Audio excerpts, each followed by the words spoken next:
That kind of messed up. Hold on, let me restart that. There we go. That upside down?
Wow. Hey, welcome to another That SOP was live incredible. production. I was at the movies. I was very impressed. Thank you so much. I know. Really. That was a lot of work. That- Yeah, it only took a. Never mind. I love it. That's- I love it. That Thank was you. professional. That was when we put our commercial on Fox. We'll call you. Oh yeah. Like that'll happen. I want to do it. I know.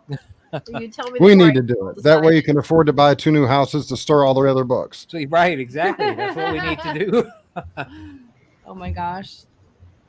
So welcome, folks. Let's do a quick rundown of who we got hiding out here in the side chat.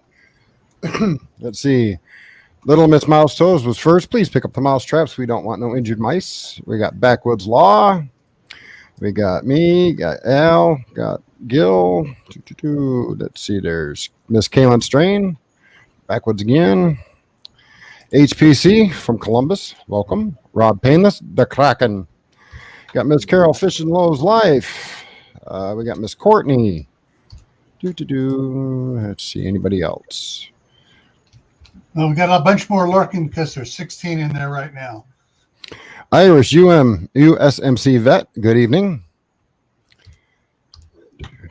Got a pretty decent little house this evening. We're glad to have it. But this isn't about me. It's not about Al. These guys. And it's about that.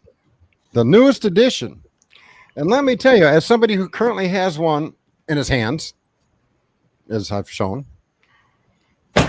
it's heavy. You can use 2 of them for weightlifting.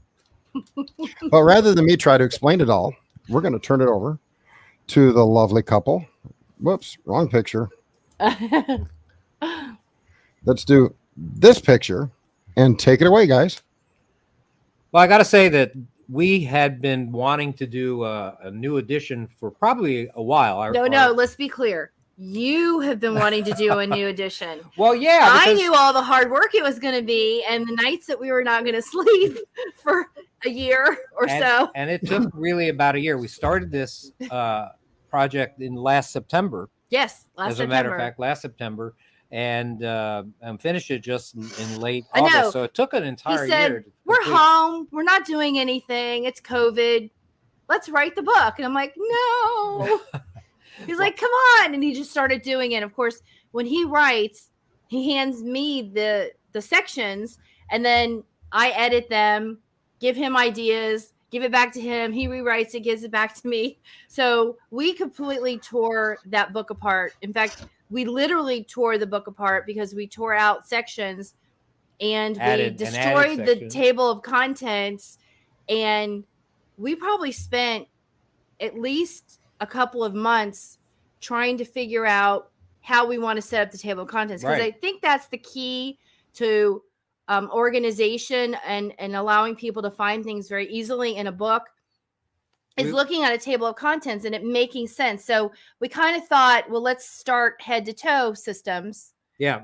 And did it that way instead of the way we had been doing it. We ended up, our previous book, the third edition, wound up with 10 sections. We have 35 sections in the current book. Over here, yeah. And so I just want to go through 10. And just to let you know why I felt it was really important to do. Oh, here, this is actually one of the ones we started writing in. This is one of the ones we were writing yes and we no. To add this and we'll use this, but we're not using that. X here, right here. Exactly. Here's some of our early notes. This is actually one of the books we were using. All right. So anyway, you wanted to talk about the old ones? Well, what I was saying is that you got the other one, right? Yep. Okay, good. Our books, a medical book really needs to be updated pretty frequently. And the reason why is because medicine really changes, and not just because modern medicine, high technology necessarily changes, although that changes at an incredible pace. Yeah. But the thinking, after having experienced some disasters, like let's say a deadly world pandemic, and let's say massive numbers of shooting events and things like that, things that have happened in the last 5.5 years since the third edition came out, caused us to say, well, you know what, we should concentrate a little more, add a little more information here, add more information about shootings and trauma, things like that. A lot more on trauma. A lot more on trauma. There's a lot more on trauma in this, in the latest book. But just to show you, here are two books. This is our original book. It was called the Doom and Bloom Survival Medicine Handbook. We did a black cover. Can you believe we did it solid black? Solid black cover. I'll hold that. And there's that. In the same year, we contracted with Skyhorse Publishing to produce this, which was called... No, actually, that's from 2015. Sorry, that's the publishing date. That's... Okay. All right. Well, it came out. We contracted with them like in 2013, like in December, and it came out in very early 2015, if that's the case. It is. I really think it came out a little earlier. No, it was after this one. Okay. Don't argue. I know what I'm talking about. I know not to argue at this point. All right. So this is what we start off with. Now turn that one like that. Okay. 3 years later, or 2.5 years later, in my mind, from this one, we got that one, and that's the second edition, and that was actually on sale still until just recently. This was written in 2013. This was published. Right. Yep. So this was written in 2012. Yes. Okay, 2012, 2013, 2016 was the one, the third edition, which is what most people have these days, and you can see it's a little bigger than the previous one. Yeah, we actually added quite a bit to this one. And now we've got... We kept the same basic premise in the sections. You know, we hadn't changed up the section. We just expanded everything for the 2016 to add more details. Right. So then we took the 2016 and just ripped it apart. And then the way you write, I just want to say something about your skill of writing. He could write novels, so he's very wordy in his paragraphs. No, it's okay though. It's a lot of information. Some of these survival books, medicine books, are like, you know, there's just nothing in there. I mean, if you were trying to survive off of them, there's just not enough information. Some books you need more meat to them. Some need trimming. first aid, you need meat. So we wanted to have more meat. But anyway, the way he writes really well in paragraphs. So the nurse in me had been looking at the 2016, although I didn't want to rewrite it because of the work, knew that we needed more how-tos. We needed more do Step by step. 1, 2, 3, 4, 5, 6, 7, 8, 9, 10, and then you'll be done. And succinct steps. Not that you had to look into a paragraph and go, okay, well, he said to do this and then to do this. It was taking out what he had written and putting it in a format that is much easier to understand. So you will find hundreds of bulleted points and, 1 through whatever number it took steps. I also did a lot of graphic design in something called Canva and would do how-to text boxes. Again, pulling the details out of the words that he'd written and just throwing it at you as an easy to reference how-to step. So Right. it's just right there, how to make an herbal tincture, how to make an herbal tea, how to make a improvised chitosam, or what's the other one? Kaolin gauze from home, with things you can order on Amazon that are cheap and easy to make. So just pulling all of these things and giving them to you in total detail was super important. And I think we did accomplish that. And again, you'll look through this book. We added over 200 pictures to the previous book. That's almost We have 3 times the previous We have editions, about illustrations, 340 and now. images. Some of them I took, some of them we got from professional websites, medical websites. We had an artist do some of our anatomy drawings, things that we couldn't find images for, or it was impossible for us to take pictures of. We had a professional medical artist, and he was wonderful. Yeah, so he drew some things for us. So we really just wanted to add more how-tos, more visual.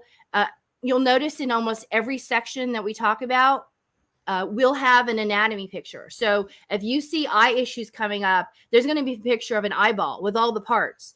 When we talk about ears, there's going to be anatomy of the ears, anatomy of the head, chest, respiratory system, the GI system. I have a picture when he said no to it, and I put it in anyway.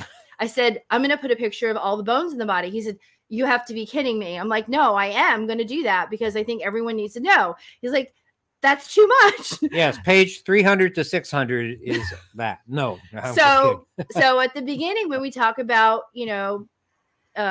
bones, broken bones and fractures and dislocations, you will find almost taking up a full page of this book, all the bones in the body. So we wanted you to know what parts we were talking about.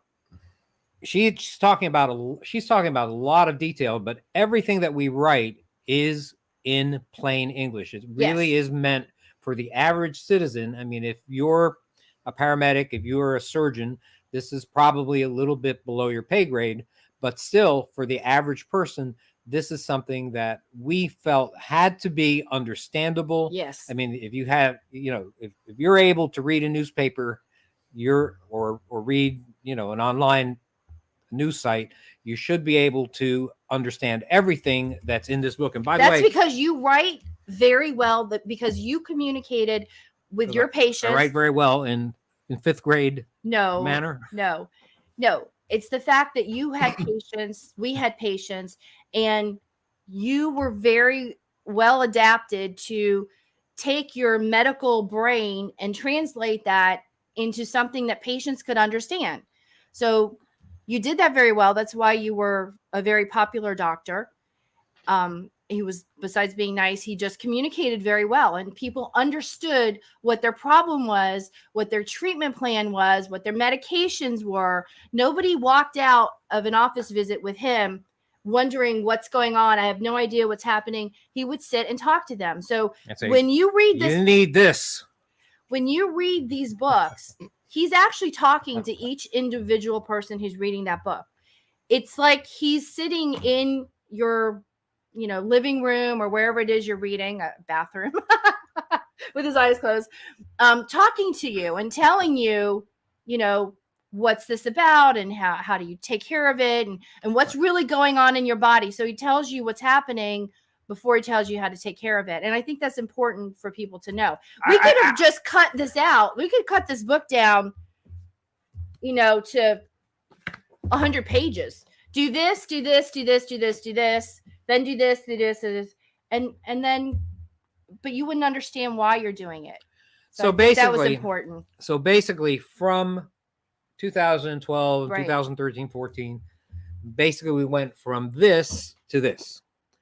And so we even had to make the book physically larger than our previous edition. So it's, you see this 8x10 now. It's an 8x10 book. And here there's actually a space between paragraphs. Here there's no space between paragraphs. And so we decreased the font by 1. right. So just to make it fit. we actually, it's actually almost 300,000 words. Yeah.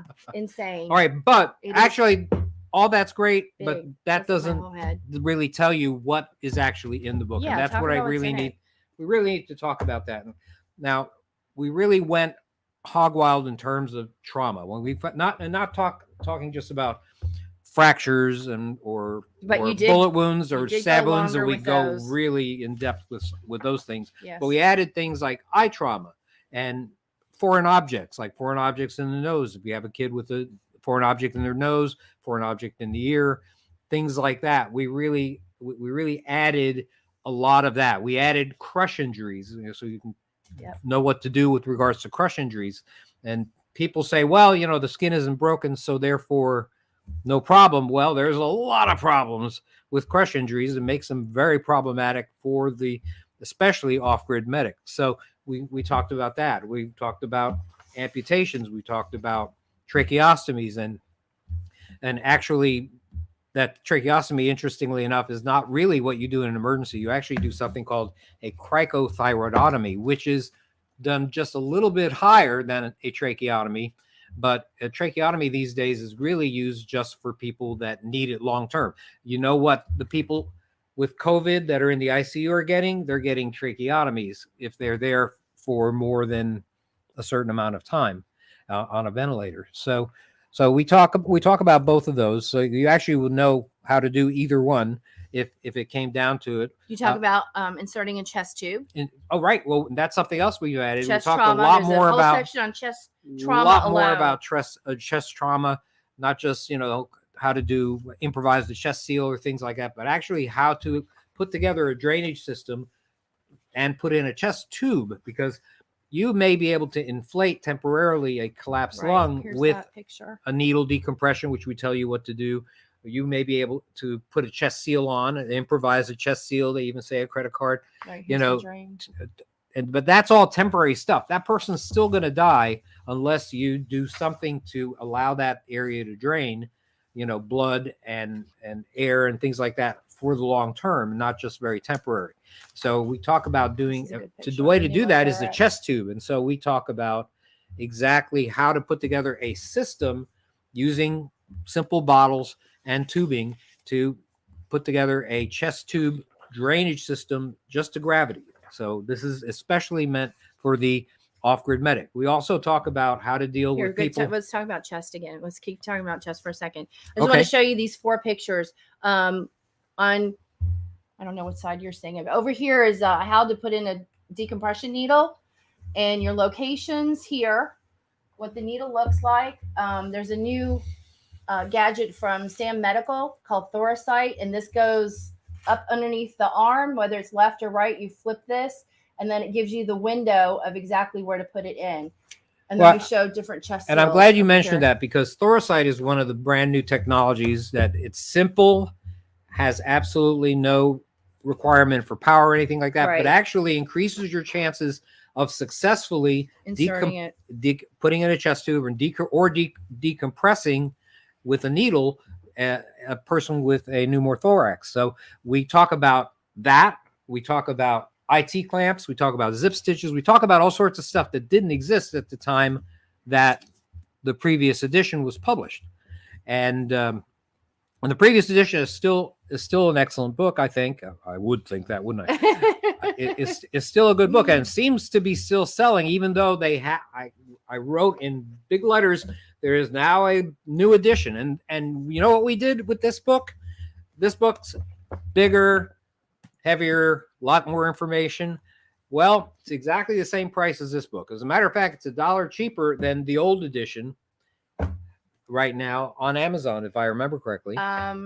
Yeah, they cheaper? play with the prices. I don't know. Most of the time, you'll I don't find know it what computer even a little system. cheaper. So we decided that we needed people to have this information. Yes. And and so we kept it at Same exactly price. the same price. Yeah. So there's that. You'll also see this still on the market too, which is the one that we did with Skyhorse Publishing, and they call this the Ultimate Survival Medicine Handbook. And I have to tell you just in advance that was not my title for the book. That they chose the title because this is not obviously as much information as you would get in any of our recent editions, especially the current one. The idea for that book was bookshelves.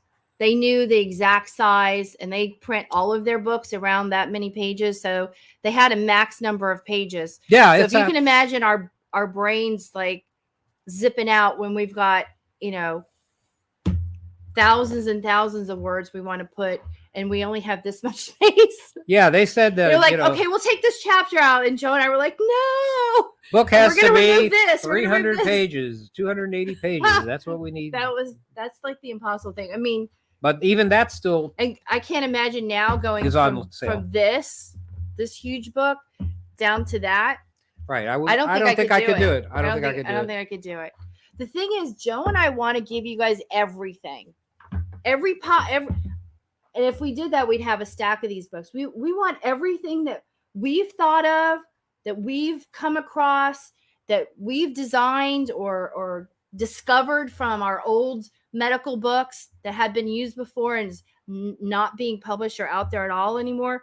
We just want to give it all to you. Right. And some of this stuff is, and some of this stuff is really right out of World War I, I mean, because that's what would happen if indeed we were knocked off the grid for the long haul, and we wound up having to deal with things without power. We in the past, all the way back then, 100 years ago, they didn't have IVs and things like that. So they used to hydrate you with rectal. Oh, I want to show them the picture I made. And so we actually really proud of. Tell you how to rectally rehydrate somebody, and you can actually, and it's something that you would do. I did a graphic for it, so you can see exactly where to put the Foley and how to hook. There are different ways. There are 2 or 3 ways to do it using different types of tubing that you can get that are items that are available commercially that you can put together and indeed hydrate somebody even when IV lines are no longer an option. And you may say, well, I bought some IV setups and I have some IV fluids, and you can, but the truth of the matter is that IV fluids are heavy. If you're able to get liter bags of IV fluids, just think of how much each one of them weighs.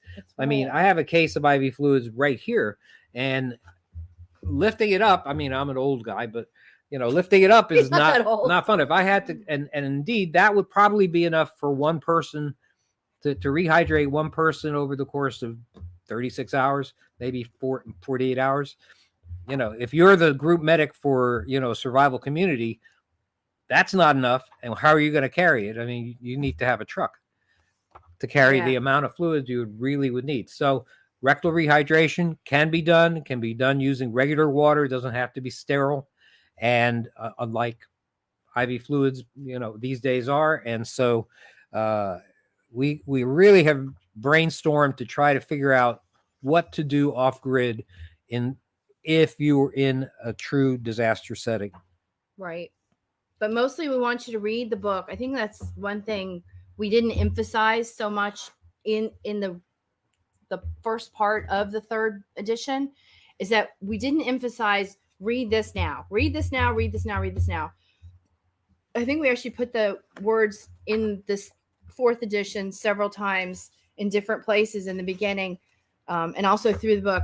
Read this now before an emergency happens, because you need to have some stuff. You can't just, I know there are guys out there like, oh, all I need is a stick and a branch And a rubber band. and some dirt and some rocks and I can save your life. Okay, MacGyver. Well, that's great, but Maybe you it's can. highly unlikely that's going to work out. If the person survives, they had a great immune system when the injury obviously wasn't too bad. But read this now so you can begin to think about, what do I have stored? Now, this doesn't mean you have to buy every commercially available item out there that's medical. There are things, white cotton sheets. Joe and I bought white cotton sheets. I mean, I probably have enough gauze to run a hospital, but eventually that's going to run out. And guess what I'm going to be able to reuse? The white cotton sheets, just like they did in the Civil War. And we talk about reusing and cleaning and sterilizing things this book that are considered normally disposable. You can reuse. So we talk about reusing, say, an Israeli bandage, which is one-time use and throw it away, or reusing gauze, and reusing instruments and how you clean them and how you sterilize. There's a whole section on that. And so we do want you to get supplies, but that doesn't mean we want you to buy the most expensive things out there. I mean, this can make, an irrigation, by putting a hole in it. Now, would it be better for you to have some kind of irrigation syringe with like a tapered end or a needle? Yeah, sure. But, in the end, if I've got some water and I can make some pressure with something, I can irrigate a wound. So it doesn't have to be fancy. It just has to be able to do the job. The things that are probably most important to store, that we've talked about a lot. There's equipment. Now, raw honey, again, it doesn't have to be fancy medical equipment. Raw honey, we talk about a lot in this book. Great for cuts, burns, wounds. In doing a lot of research this past year, I'm seeing things cropping up, in austere settings, that it's great for things that are already infected. So instead of just being sort of a prevention item, it's now part of your treatment and it's being researched. Before, when we wrote the 2016 book, me saying it's going to treat some infection was like way out there in left field. Now they've been using some honey in the hospitals. They call it Manuka honey, supposedly from Australia. Medi honey. Right. What's Manuka honey from Australia, and then they call it Medi honey because they irradiate it, so it supposedly doesn't have botulism spores. But anyway, there's been a lot of research on honey recently that's showing it does help staph infections or MRSA, things that are resistant to other antibiotics, that honey is actually taking care of. So it's nice to see some of the things that we've been talking about for years kind of coming back into the science, right, back into medicine. So they're actually using honey in the hospitals. That's great to see. And that makes a lot of sense, because if you think about it, if you really believe that there's a chance that there's some long-term event that may occur, some disaster that really throws you back to the 19th century from a medical standpoint, even if you've accumulated a large amount of medicines and all sorts of stuff like that, you're still going to run out of it eventually. So every medic for a survival community has to have a medicinal garden. If you're in place, you need to be putting together that medicinal garden. You should do it now so that you get through the learning curve. There's a learning curve to gardening, growing food and growing medicinal herbs. And, you really want to get through that learning curve before you really your life really depends on it. So I just wanted to mention, somebody asked about altitude and diving. Mm-hmm. Now, we do discuss altitude sickness and treatments. Acute mountain sickness. But we don't discuss diving. We do have a marine safety section. Right. We talk about water safety. We talk about survival at sea, but this is not survival at sea. This is not a dive manual. No, we don't have anything for diving. That we don't have, and that's something that we just don't have. Very specialized. That's really specialized. There are not a lot of preppers that are big divers. So I mean, and they might be, but my feeling is, what are we doing after the S hits the fan? Right. Because you need oxygen to go down. Mm-hmm. You need oxygen in your tank. So the question is, are you going to be able to get that after the end of the world? And that's the thing. I'm sure somebody who's an avid diver has figured this out. They're going to be able to get oxygen tanks somehow. But for the most part, I'm not sure. Not after a while, you won't. We won't be able Well, I to don't know. refill Maybe it. they got some machine they figured out. Hey, you don't know. Preppers, you stick us in a situation and we will figure our way out of it. Right? Absolutely. Nothing's going to stop us.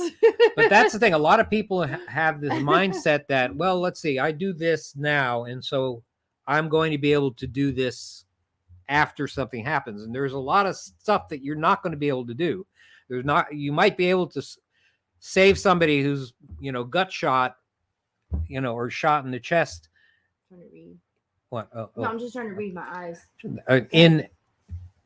In normal times, but some of those people will not survive, and you have to be realistic about, there are going to be some tragic outcomes due to a lack of advanced medical care in times of trouble. I mean, if indeed COVID-19 had popped around after some other disaster had knocked us off the grid, well, a lot of the people that were hospitalized may not and had to be on oxygen all the time for a while. Well, they may not have survived. Okay, someone asked about maggots. Yes, we talk about maggot therapy there. You talk about the green bottle fly and how to do that. And we also talk about how to actually attract flies to make maggots. Basically, what you want to do is you want to get a piece of meat, allow it to be rancid, or kill a squirrel, and whatever you don't happen to eat, just put it in a bag, put some holes in the bag, hang it from a branch, and put a plate or a bowl under the branch. And within a few days, you're going to have maggots that have flies have laid their eggs in the meat and hatched. Okay. You get maggots. The maggots fall through the holes into the bowl. And then what do you do? And then you apply them to. I got a gooey, yucky wound. You apply them directly there, and you cover them up, keep them moist, and if they're the right flies, they'll eat. Some flies, like I said, the green bottle fly, which is very common, by the way. It's all over the place, in North America at least. We see them around all the time. Right. They specifically only will eat dead tissue, and that's good. And that's what you want. And there's the ones that are specifically used for medical maggots, but most other types of maggots will, to one extent or another, do similar things. And I would definitely use maggot therapy if I was in a situation where I had an open wound and it looked like it wasn't doing too well. Could you give me that brown book right there that the bell's on? There's a reason. I'm going to bring up something real quick while you guys grab books. I will say one thing. On page, what is it here? 32, you guys list a little bit better explanation of items you would put in bags, as an IFAC, vehicle kit, family kit, stuff like that. It's a little bit expanded on from the last issue. So it gives people a really great idea of what to start with. And, kind of where I started with my main bag, the bag I bought from you guys and filled it. It was using your guys' list to go by.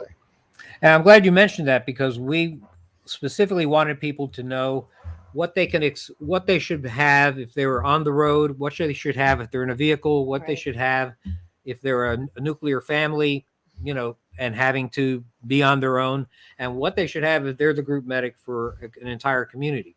And so we have all those things. We even have little boxes on next to each item, so you can check them off and see what you've got and what you don't have. So two especially new things we did. Well, one thing we did was we pulled out some modules. I made modules. So if you wanted to, say, I just want eye care, there's a whole section on eye care. But what I did was I pulled out and made an obstetric module, and I made a pediatric. And so those are two new ones, because I don't think that in the third book, I mentioned there would be and pediatric sizes when we would mention something, and smaller sizes and pediatric. So I wanted to just give a nice list.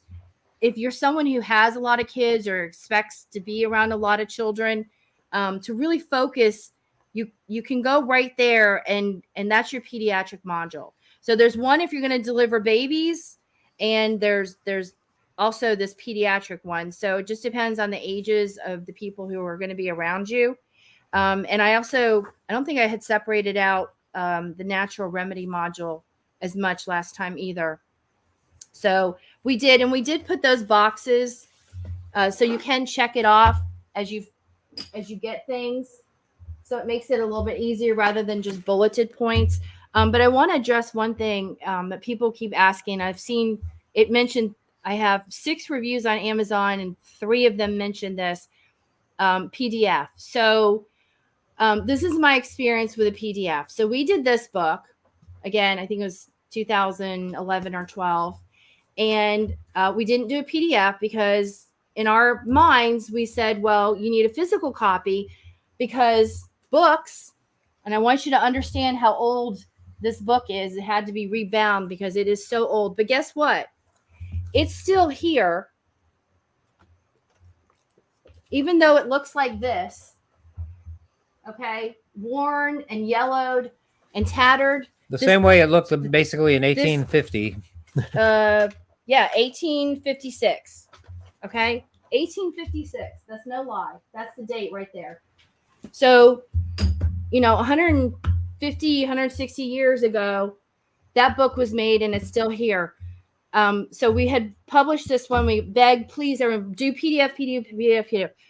I said, no. Then I did the second book, and Amazon had a thing where if you bought the book, you could buy a cheap Kindle for, I don't know, it was like $2 or $3. So I was like, okay, well, if they buy the book, I'll let them also buy the PDF as a gift together, because then I know they still have the backup.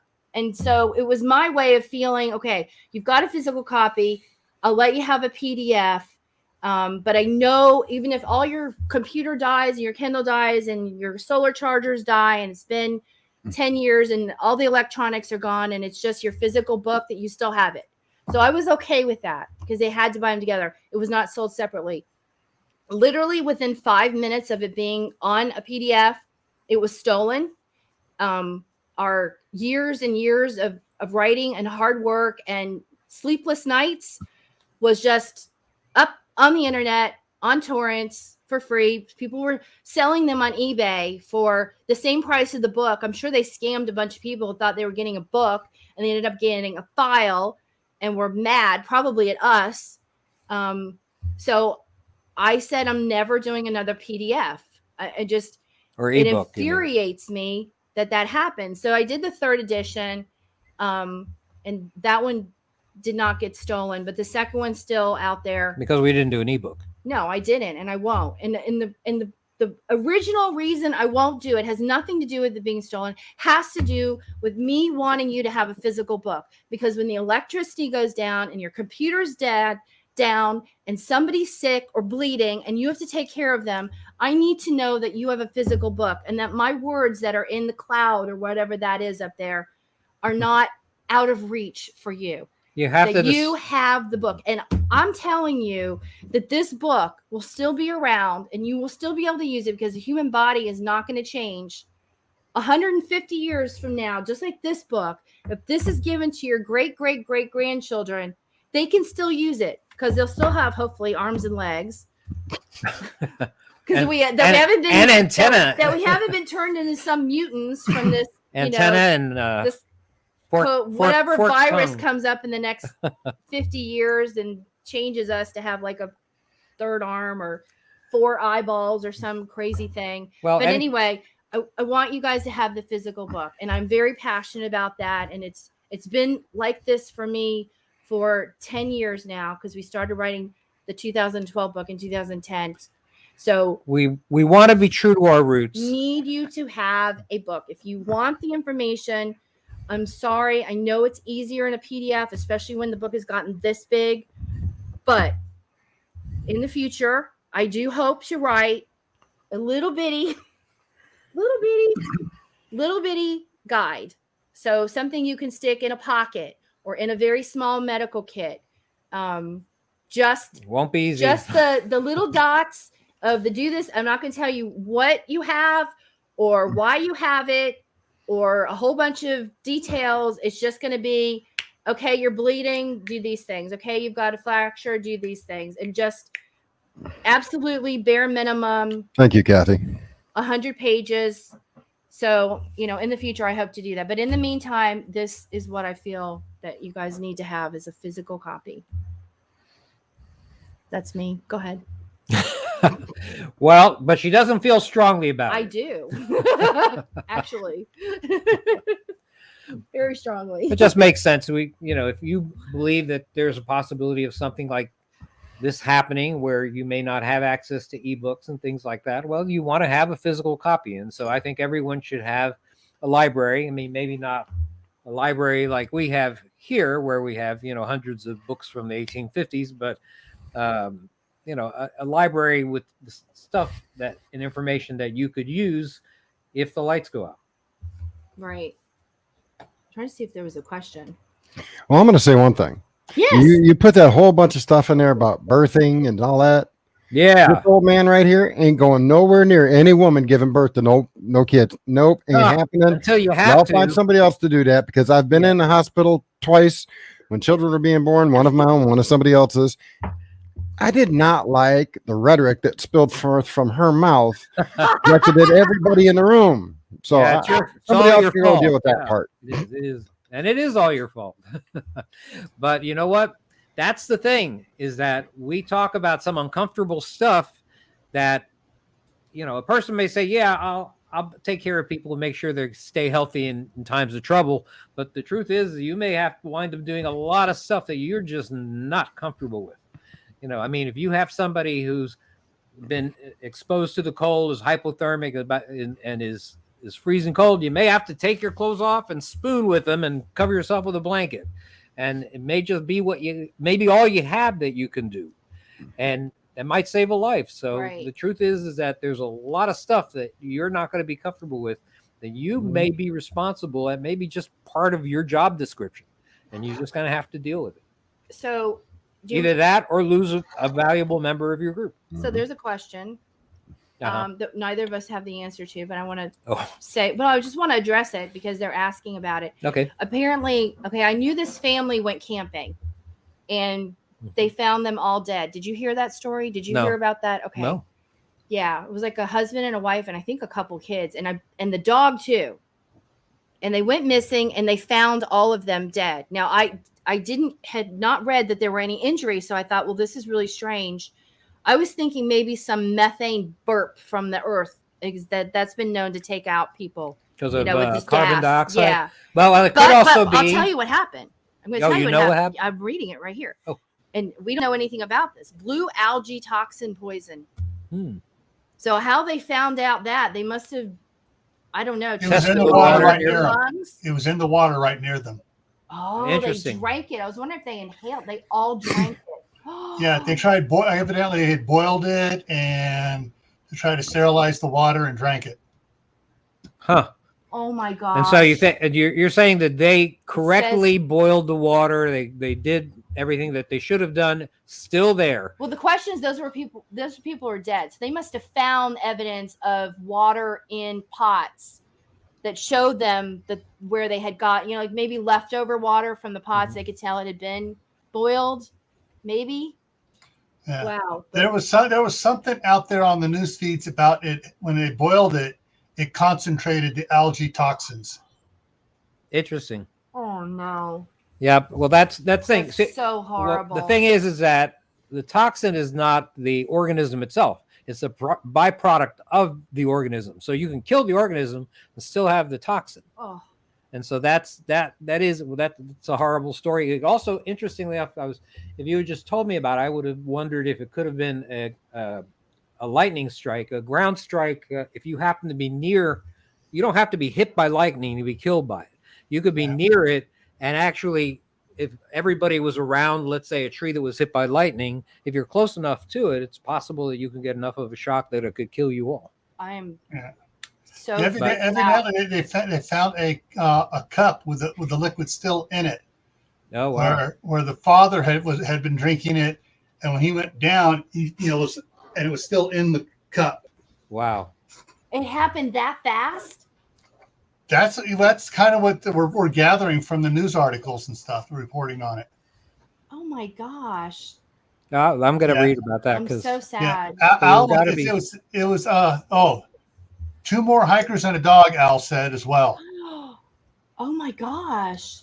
Jesus. So Okay, eight so people died. my question is, which I don't know if anybody has the answers, do our filters, like our Sawyer filters, does that take, it's just the toxins just, there's nothing that can take it out. So how do you know it's in there? So now no one can ever drink lake water or stream water? Well, they could see the blue algae there. That's why they were boiling it and stuff. They saw it. Yeah, it's the same with the red algae down there in Florida. You know, you can't boil that out of water. Right. That algae. But once it's in the water, it kills everything in it. And if the fish are dying in the water, you cannot well, at least from my knowledge, without a lot of harsh chemicals, can't sterilize it enough for human consumption. You're right. Well, oh gosh, I can't believe they saw it and still wanted to drink that water. You know what? That was poor planning. We should have brought water with them. My daughter is actually going camping. She just moved to Denver last Monday. She's going on a camping trip on Friday. And I think she's only been camping once before. But she's going with her dog. So I told her to bring 3 gallons of water with her. They're there for 48 hours. I said, grab water from the grocery store and bring it with you. I did send her a Sawyer, but I'm going to tell her she can't use it. She has to bring all her water. That is too scary. Wow. Yeah, to remove toxins, you need a NASA type water purifier. You know, $10,000 worth of equipment. oh boy. Unreal. Yeah, your Berkeys and Sawyers and all them fancy little ones aren't going to cut it unless you want to kill yourself. Don't touch anything other than green algae. And then in green algae, you need to filter, boil, filter, boil, filter, boil, filter, boil. And I probably still won't drink it. So I will go look for another water source. Was this I just want to ask more questions about this water source. Was it a still water? Was it a lake or a little pond? I thought it was on Merced River. It was moving. Yep, Merced River. It might have been in an area where the Merced flattens out and goes a little slow on the surface where it's deep. Mm-hmm. Yeah. Oh my gosh. Well, that's so something. awful. Well, interestingly enough, we talk a lot about, disinfecting water, purifying water to drink, how to put together. I think you give them like filters, 10 different ways to filter water, sterilize, purify, filter water, right? Sanitize. Right. So we talk about that and the importance. And the thing is we talk about it as a duty of the medic, because that's one of the things that you don't realize that you're in charge of. I mean, when you decide you're going to be the medic, you start getting bandages and a tourniquet and things like that, because you assume that what your job is going to be is to stop the bleeding. And indeed, that is part of your job. But you're also in charge of things like this, like sanitation. Like, in other words, you're the one who should be enforcing the rules with regards to disinfecting water, proper food preparation, latrine construction. If you're in a group, situation or a community, you are the person that's going to be taking care of people who run afoul of poor practices with regards to water disinfection, food preparation, human waste disposal. And so you better be in charge of how to prevent things like that from running rampant among your people. So that's one thing you need to do. You need also to be skilled in terms of dealing with dental issues, because over the course of time, I'm not talking about, this hurricane that came through, which was terrible, that killed people and stuff like that, but it was gone in a matter of a day or so. I don't know. Those people in Louisiana have got it pretty bad right now. Well, let's say it's going to be gone in a few weeks. The results of it are probably going to be gone in a few weeks, other than cleanup and stuff that needs to happen.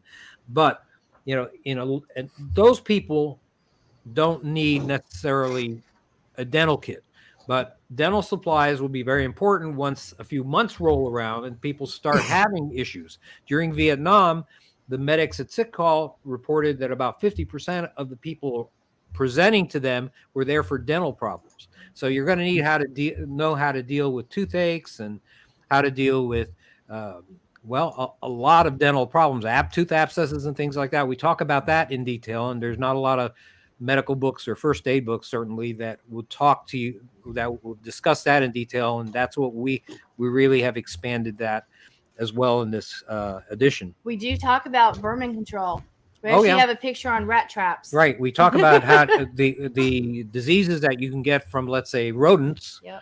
And we talk about how to rodent-proof your retreat and things like that. I think you expanded also radiation. Yeah, we talk Mhm. about We did. biological events, chemical events, radiation events. Those are the 3 weapons of mass destruction, and they certainly can cause enough of an issue to activate the group medic and be a trigger event. And so we talk about radiation sickness, how to identify, how to treat it, how to prevent it. We talk about how to put together a shelter that would be strong enough to or protective enough to prevent excessive radiation exposure. Right. We talk about how to deal with chemical accidents. We talk about what an ideal biologic agent would be like in terms of And if you were also using it as. Go ahead. I was just going to say also equipment on how to perform a decontamination Right. on somebody who has a Right. chemical exposure. And that's new. That's new also. There's a lot of stuff that's Yeah. new in this book. As a matter of fact, another new chapter is safe burial practices.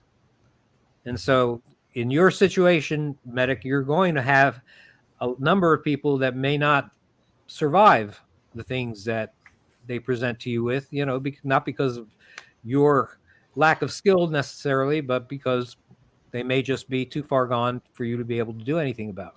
And if that's the case, you have to bury them in such a fashion that you don't cause a risk to the rest of the community. And so we talk about that.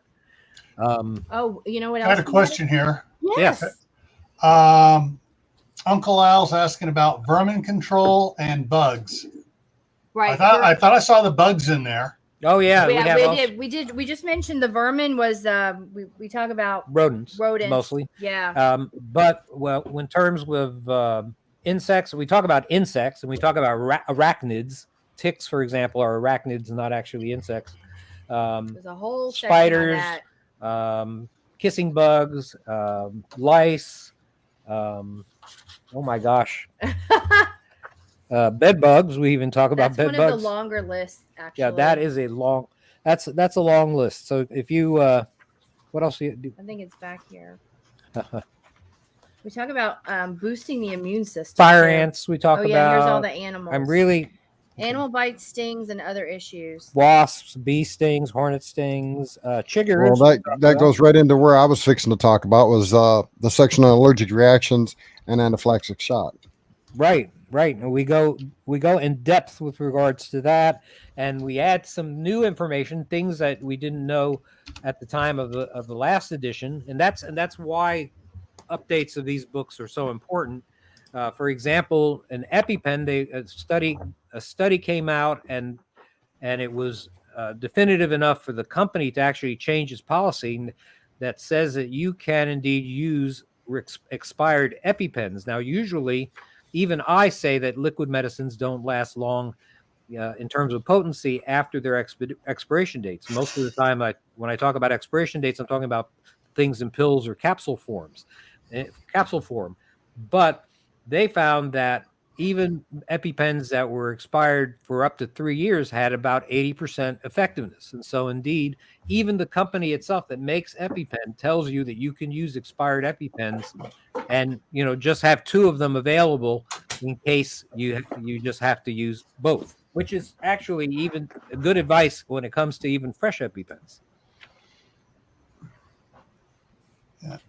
Yeah, at Scout Camp, we always tried to make sure they had 2 EpiPens. One stayed with the Scoutmaster, one stayed with Camp Nurse. Yep, have them in 2 different locations. Exactly. Good advice. And sometimes people need both of those. Right. Sometimes the first one doesn't work and they need to give a second one. Well, you brought up EpiPens. Let me check mine real quick. I just got some more. What was it, a month ago? There you go. There's a pen. I don't know about the Epi part. But we talk about also. Well, mine expired in 2017, so I think mine may be shot. Well, 2017, that's 4 years. Yeah. So, I mean, it probably has some effectiveness. I'll tell you, if it's the only thing you had, I would use it. It is the only one I've got. All right. Well, there you go. We talk more about mass casualty events. We even talk about how how to watch out for things like vehicular terror, things like that. And you might say, what the hell is that? What the heck is that? The heck is You're that? okay, Doc. Doing You got the doing in a perfect medical channel. book. Doing in a medical book. Well, We want a anything PG rating. Right. We're trying to get a PG. anything that you do, medic, that prevents people from getting injured is going to be less headaches for you and less heartaches for you in the long run. And so if you can teach people to be situationally aware, they're situationally aware for shooting events, and there's situational awareness for vehicular events too. And so we even talk about things like that. And these are things that all of them may not be. I mean, even talk about, I mentioned lightning. We talk about lightning. And we talk about these things not because they are specifically a medical issue, but they are things that would cause medical issues among your people if somebody gets struck by lightning, or if somebody winds up in hostile territory and winds up on the wrong end of somebody's battered pickup truck, or winds up getting shot. So you want to prevent those things from happening, because once those things happen, things get problematic. And so we're trying to teach the medic, the prospective medic, to do things that are going to lessen the need for him to deal with major issues. And for those who don't know, Backwoods Law is trained as well. So when you see him throwing things out like I just showed, he's speaking from experience. Awesome. All right, Uncle Al just asked about snake bites. I know there's a section in there on snake bites. I was scrolling through the index here on your website. Yeah. We talk about snake bites in North America. You've got two major types of poisonous or venomous snakes. By the way, poison and venom are not the same thing. I mean, poison is ingested and venom is injected, essentially.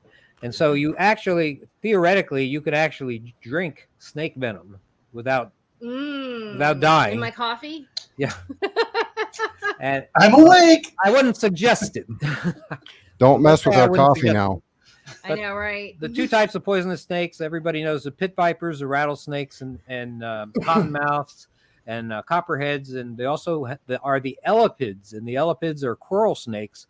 They're smaller snakes, but very pretty in terms of color. And we have basically, with regards to color, they're actually it's interesting how things have evolved to appear poisonous.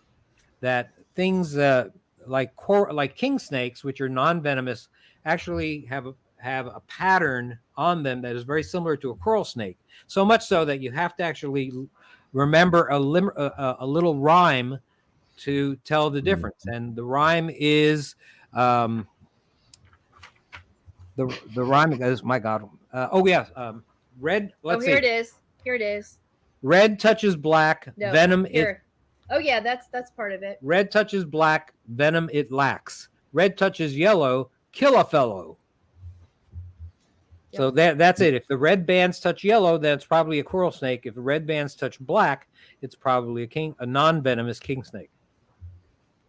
And you can also tell by the bite itself. The bite itself will the pattern of the bite. And generally, non-venomous snake bites have a very uniform pattern in terms of the teeth, whereas venomous snakes have fangs, right? And so there's usually two prominent bite marks, and maybe some smaller bite marks towards the back. But this is like the how-to.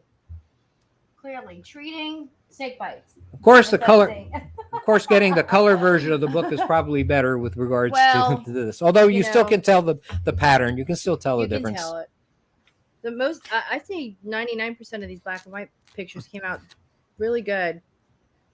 We added shockingly. We added large animal encounters to this edition, which we didn't have before. So everything from cougars to bears to wolves to coyotes, things like that. Yep. So we have that. You might have in the woods. We broke out minor wounds and major wounds and chest trauma and then bleeding trauma. And then we have a section on gunshots and stab wounds. And that's where you have your crush injuries. So we really tried to pull this all out and make it really easy to find. And it's not all just jumbled up in like one big chapter. Another thing we did was pulled out bleeding wounds and go through each step of how to stop hemorrhaging and explain to you why you're doing that and give you some background instead of just saying, okay, throw a tourniquet on it. Well, when am I doing this? Why am I doing this? How long is it staying on? Am I taking it off soon? Am I loosening it? Am I not loosening it? Am I putting a second one on? So all of these questions are all answered there. And we explain why you're doing what you're doing instead of just, I mean, I have this quick reference here, you know, like do this, you know, over here. But after that, I explain to you and I show you and talk to you about, you know, packing the wound and direct pressure and what these hemostatic dressings are. And I also have a section that I'm really proud of because I was mostly the one who wrote this, non-extremity bleeding, which most books do not talk about. They're just like, oh, you're bleeding, throw a tourniquet on it, they'll be fine. Well, that's great, but there's a whole bunch of other body parts that can bleed that I can't put a tourniquet on. Right. So look, right, I right. can't put a tourniquet on. Right. You know, I mean, I could, but then the patient's unlikely to actually survive. So. That's also new. So tell us a little bit Yeah. about some of the different non-extremity injuries, So bleeding injuries. one thing that I think has become more available to the public, of course, is tourniquets. We had the Boston bombing, and then that whole thing turned into, all right, everyone needs to not only learn CPR, but needs to learn how to stop bleeding. So that became a real big campaign and push by the government. I'm so happy to see it because before that, Joe and I, you know, we're always pushing it. Everyone needs to learn how to stop bleeding, not just, you know, how to do CPR, but this is the other component of this, that people on the street can save each other's life. But again, non-extremity is a very particular thing. It's not really taught in any of these bleeding classes. If you take a how to stop bleeding class, they're probably not going to mention it. But besides tourniquets being more available, they're also making these things called junctional tourniquets. More expensive and more specialized. Generally, the military are the ones that can afford that. But I tell you how to sort of MacGyver these things in this section, and we go over junctional tourniquets. What is a junctional hemorrhage? And then I start from the top again because I want to be logical because that's how nurses are. And we talk about hemorrhaging from the head and what you can do. Obviously, if somebody's got a skull fracture, you're not just shoving your hand on it and giving direct pressure. Like is taught in the bleeding classes, do direct pressure. Well, that's not going to work for a head that may have a section crushed in. So you have to do something special. And so I tell you what to do here with just basic things. Again, nothing fancy. It's basically taking, you know, some cotton or a t-shirt and rolling it up and making it like a donut. And you're making it a little wider than the area that's bleeding. And that's where you're putting the pressure. You're never pushing in on the crushed in area. So you're hoping to stop bleeding that way. You also talk about the neck. And then, you know, discussing where the airway is and depends on where the neck is. And your pressure is going to depend on where the injury is. If it's over here and not so much where the airway is, you can put more pressure on the sides. If it's in this area, you're going to have to be super careful because you can stop bleeding. But if you crush their airway, that's no good either. So you have to think about that. We talk about the shoulders and up underneath the arms. A Swat tourniquet is very helpful in these areas, these junctional areas, because the Swat tourniquet is an elastic band and it can go much higher than these military tourniquets, which are kind of stuck up underneath the armpit. There's only so high you can go on those. So we talk about the Swat tourniquet and wrapping those, and also how to put pressure on them when you're done wrapping the pressure dressing. Go ahead. Talk about your pelvic slings. That by the way, there are a number of under pelvic fractures also. That's under pelvic fractures as well. Fractures. But basically, there are a lot of ways that you could improvise even to help stop bleeding. of course, this is problematic in off the grid, but you can use actually a jacket or a pair of trousers to put together so many different to things. improvise I have a pictures pelvic of all. Yeah. sort, not a tourniquet, but a sling that stabilizes maybe a fractured pelvis or stabilizes areas that applies pressure to areas ordinarily you might not have the ability to apply pressure to. I have several pages of how to put on pelvic slings or pelvic compression. And they actually call them just generally pelvic compression devices. There's one made by Sam Medical called Sam Pelvic Splint 2. But that's a commercial. It's actually not terribly expensive. And that will help pull the pelvis back together, hopefully compress the bleeding areas. And it's very helpful to stabilize fractures. So it's actually in the fracture section. Again, going head to toe in the fractures, we pulled out each section. And so we start with applying splints, head fractures, neck injuries, clavicle. We go to arm fractures, elbow, wrist, fingers and toes, rib fractures, which we actually discussed in the trauma section. Pelvic fractures, again, has several pages. I even tell you the location to put the pelvic sling or the pelvic compression device on. So I made this little anatomy picture. It's actually lower than you would think. Now, I will say this, that we have to acknowledge the help of people from Persis Medical, from Sam Medical, from the people that make cat tourniquets, things like that, for North American Rescue, for allowing us to use some they gave us images. Yeah, to actually give us images. Gave us images to use in here, knowing they were in the book. And we appreciate their supporting the book and giving us some of their North American Rescue gave me. So how to put the cat tourniquet on is from them. And so it was, good graphics, good explanation. This is what they put on their website. And so we did have the support of a lot of the good quality medical equipment that's out there. And they allowed us to put these pictures in the book. So I'm really happy to be able to show people how to use these things and what they look like and where to put them on properly.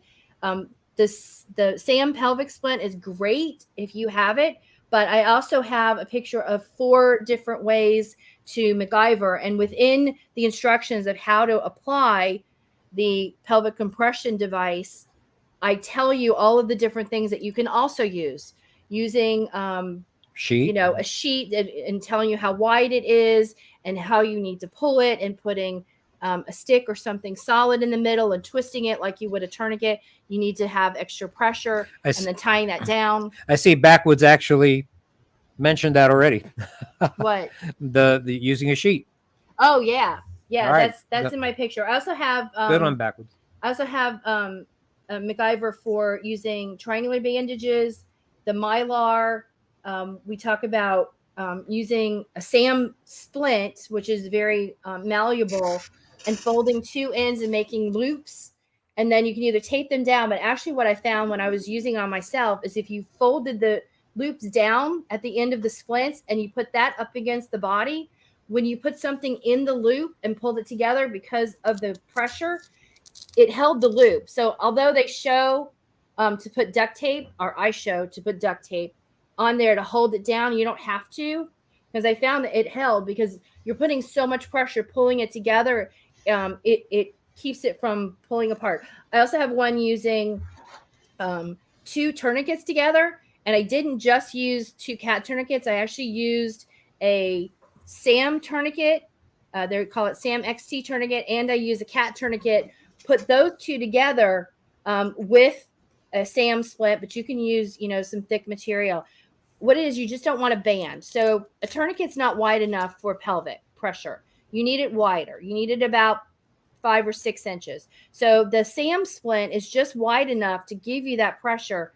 And then I wrap those tourniquets around it and tighten those up together. And it brought it in really good. If you practice this on yourself, you'll feel your hips kind of come together. And if you have back issues, it actually feels good. It's like one of those back belts that people wear when they use when they have a bad back. It actually feels good, that little bit of compression. Absolutely. Relieves back pain. I see North Star is asking a question: is there a way to get oxygen in an emergency?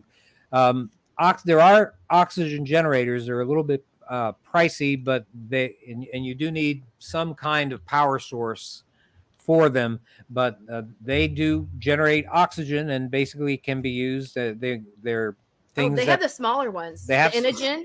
They have small portable ones. Again, Inogen, Inogen. They run between $700 and $1,500. Very expensive. Not cheap. Yeah, they're right. not. One of our community members, Will, over at Just in Time Preparedness Info, actually has, if I remember correctly, it's called an Inogen system.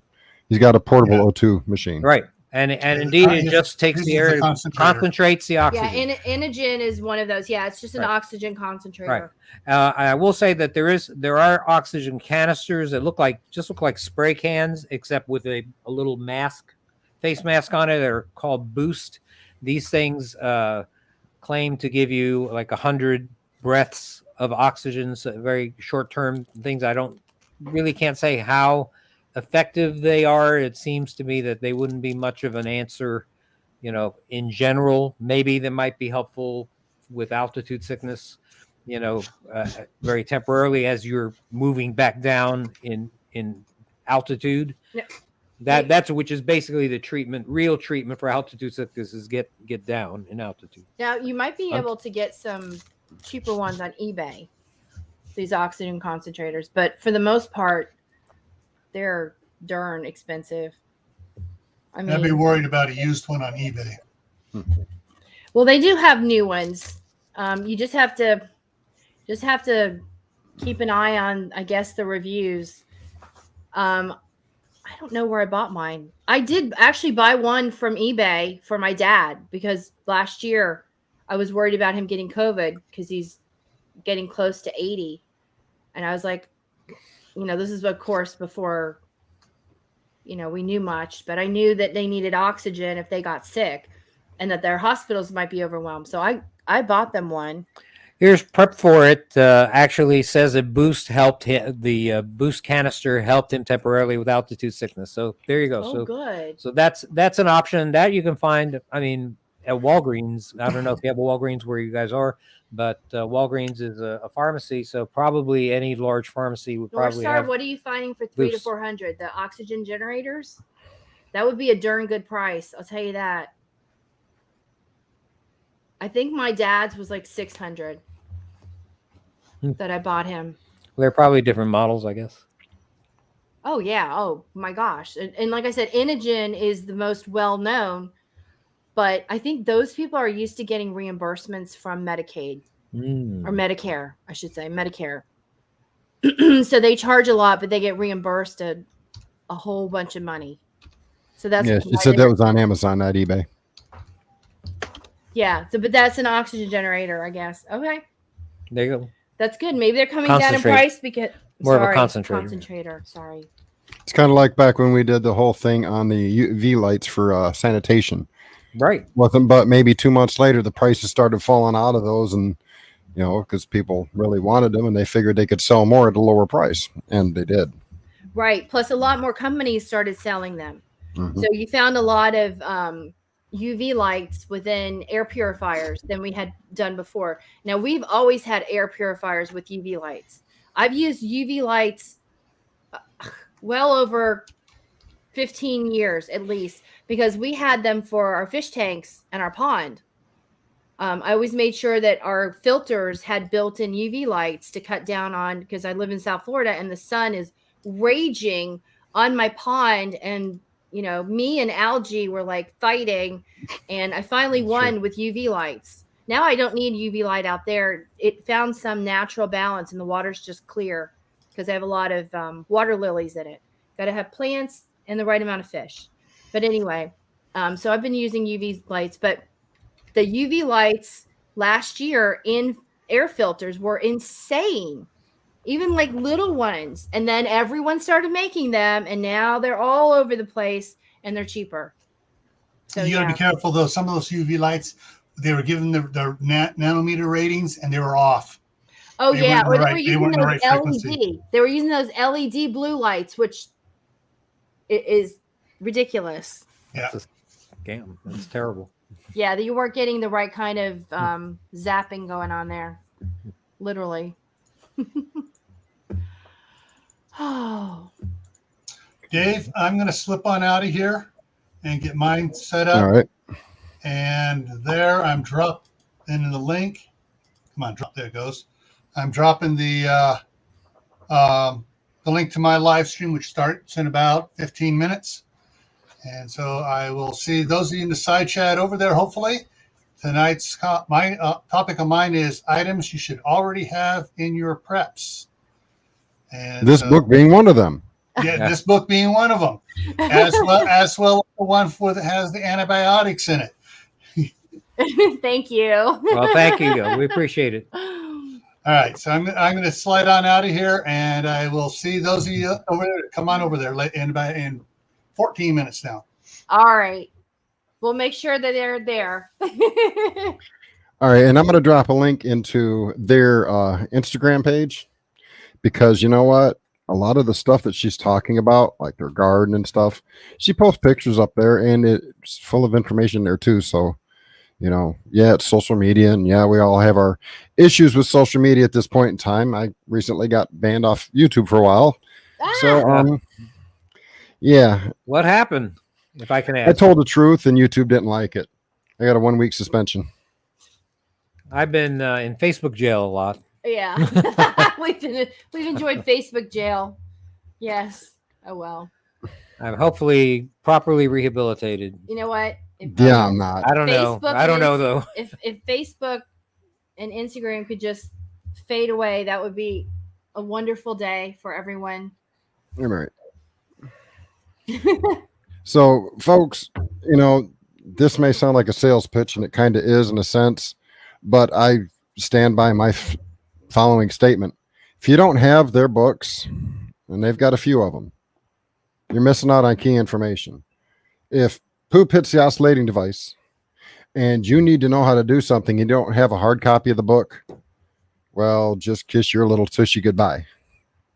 You know, people like Backwoods, who have been recently in the front lines, well, he's now retired, so he's not doing it now, but they can attest to not having knowledge. You know, and this is beside having Doc and Nurse Amy up here. He can tell you that having that knowledge is important. And using that knowledge, reading it, going through mental exercises. What do I do if this happens? Well, if you stutter the first time you start to think about it, grab the book and reread it. Build up muscle memory. So when your neighbor's out plowing his field, and, you know, with a horse and a plow behind it, and horse stumbles and he falls on the end of the plow and he gets a tine stuck through his leg, you know how to apply a tourniquet properly, to stop the bleed, and administer first aid until somebody else can get there. So get the book. It's not that expensive. If me, being on disability, can afford it, most of you should be able to get it with no issues. Okay. That being said, if you get 2 of them, you can use them for weights. I mean, that's a 3-pound book. It is. I know. 3.5. No, it's 3. It's 2. What is it? Yeah, 2.7. Oh, really? Yeah. God, it seems heavier to It me. does seem heavier, Just doesn't it? shows losing muscle mass in my old age. Well, thank you. It's so sweet of you to say all of those kind things to Well, us. we appreciate, you know, your support, and So you have done much. so much, I think, for, you know. No problem. It's always a pleasure having you guys up here. I just want to make sure people are able to take care of themselves, because for every one person that can take care of themselves, that's one less person I have to worry about trying to help, because now they can take care of themselves. And then if they can teach one person, and so on and so forth, now we've got a community of people that can help take care of themselves and other people, and less likely to deal with situations that make a community completely collapse. You're absolutely right. You know, our mission is to put together a cadre of medics that are held in reserve. I mean, that are going to help us one day that are going when we're down and out and need help. That we activate, you know, that are activated, you know, with every community, whatever trigger event may occur. I mean, some of them may have been activated in places like Louisiana. Just right now, they might be taking care of somebody who's maybe sick, getting over COVID, and they're in areas that are still flooded and hard to get to. Hard to get to. I mean, if Right. these people don't have boats or their boats got sunk by the hurricane, I'm sure Right. a lot of them had boats. Or- That doesn't mean it's working. Right, or people got injured, walking around floodwaters. I mean, one of the main Very issues scary. is injuries that occur from all the debris that's in the flood that you might not be able to see, that you're walking through when you're walking through just your front yard. So, these are things that can happen. You've got to realize that these He never stated he disasters wasn't a can happen. doctor. No, Julie, I honestly don't think that's a correct statement. I'm not saying What? you're wrong, but I think that was a misinterpretation of a statement. Did you say you're not a doctor? Never. Why would I have He's a said- medical doctor. Look it up. State of Florida. Yeah, he is registered and still active. No, it's I'm still it's active. It's state of Florida has a database. I'm an advanced registered nurse practitioner. And Actually, a they call certified it registered actually nurse. advanced practice registered nurse. They changed our letters, and a certified nurse midwife, and he's a medical doctor. So I would love I to- don't know why people. I would never. Wait, do you know why there's a misinterpretation? I think he knows. I don't. No. So, I mean, basically, I'm a fellow of the American College of Surgeons, a fellow of the American College of OBGYN. You can look up both. You can look up the state of Florida. Did someone Joseph say Alton. that, Julie? She said she may have read it wrong, and that's okay. Hey, we all, we all make mistakes. Ain't none of us Curious. perfect. We're all human, but being honest about it and saying, hey, I seen this. Is that true? Don't hesitate. I'd rather you ask a question, especially here in public forum where it can be answered correctly and honestly. That way there is no miscommunication. You got the bird. Just one Our- second. Our bird is trying to come in. Yeah, they got a menagerie down there. So what do I think about the jab on nurses and medical staff? I think that vaccines should be a personal decision. 100%. If you really want it, then get it. If you really don't want to get it, then I don't think anyone should force you to. And here, let me put a That's my biblical spin on feeling. it. Here's the biblical spin. It is not the mark of the beast. For those pastors and preachers and people out there touting, this is the mark. It's not the mark of the beast because it's not visible on the hand or forehead. It's not visible.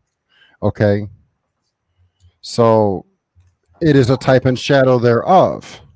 Yes, without documentation, which is going to be printed or on your mobile device, you are not going to be able to buy and sell in some places.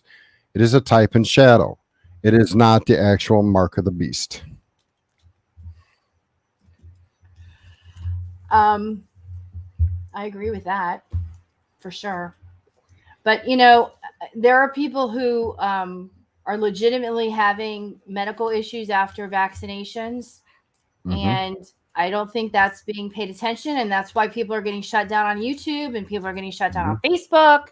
And that's why I got kicked out for a week, is because I was talking about the scientific facts behind the people who are stating that, it's not safe. And I'm not going to go any further, or I'll get a 2-week suspension this time.